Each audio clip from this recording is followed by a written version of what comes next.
Guys, कैसे आप सब लोग। आई होप आप सब अच्छे होंगे। मैं भी बिल्कुल बढ़िया हूँ। सो गाइस, मोस्टली बच्चों को फीडिंग कराने की वजह से हमारे जो ब्रेस्ट का साइज होता है वो कभी छोटा बड़ा हो जाता है या ब्रेस्ट बहुत ज़्यादा सैगी हो जाते हैं, जिस वजह से हमारे जो कॉन्फिडेंस लेवल है वो कम हो जाता है और हम कोई भी ड्रेसेस वगैरह पहनते हैं तो सोचते हैं कि ये ड्रेस हम पे बिल्कुल अच्छी नहीं लगेगी। यही सेम प्रॉब्लम्स अगर आपके साथ भी होती है, आपके ब्रेस्ट की ग्रोथ नहीं बढ़ रही है या आपके ब्रेस्ट बहुत ज़्यादा सैगी हो गए हैं, आप चाहती हैं अपने ब्रेस्ट को वापस टाइट करना, वापस शेप में लाने के लिए, तो उसके लिए आप इस टाइप की ब्रेस्टिल मंत्रा ब्रेस्ट इन्हेंसमेंट क्रीम यूज कर सकती हैं, जो कि इस तरीके के कार्डबोर्ड पैकेजिंग में आती है, आप देख सकती हैं।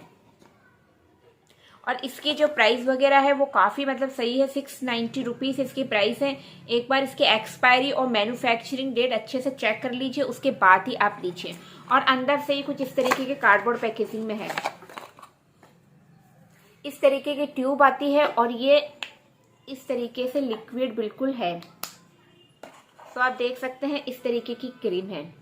अगर आपके ब्रेस्ट बहुत ज़्यादा लूज हो गए हैं, आप उनको टाइट करना चाहती है या आपके ब्रेस्ट की ग्रोथ नहीं बढ़ रही है, तो उसके लिए भी क्रीम काफ़ी ज़्यादा बेस्ट है। इस तरीके से आपको इन्हें अपने ब्रेस्ट पे मसाज करनी है और कम से कम आपको डेली 1 मंथ तक आपको मसाज करनी है, जब भी जाके आपको रिजल्ट मिलेंगे। यूँ नहीं आपने आज लगाई 3 दिन बाद आप कहती है कि हमें रिजल्ट नहीं मिल रहे।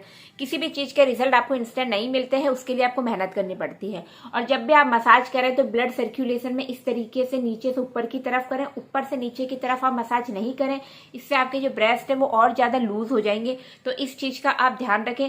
दूसरी बात, जब भी आप ब्रा वगैरह पहन रही हैं तो आप ब्रा सही शेप की पहने, टाइट ब्रा पहने, जिससे जो आपके ब्रेस्ट है वो और ज़्यादा टाइट रहे।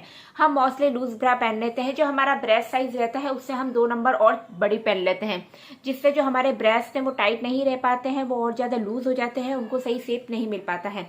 तो इन छोटी छोटी चीज़ों का अगर आप ध्यान रखेंगी और डेली सुबह मॉर्निंग में जब भी आपको टाइम मिलता है, इससे आपको अपने ब्रेस्ट की मसाज करनी है।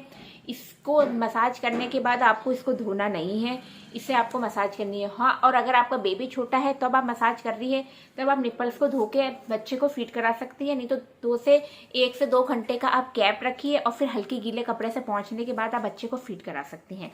मैं इसका लिंक आपको डिस्क्रिप्शन में दे दूंगी, तो वहाँ से चेकआउट कर सकती हैं। और कुछ भी पूछना जानना है तो डायरेक्ट कमेंट्स करके पूछ सकती हैं।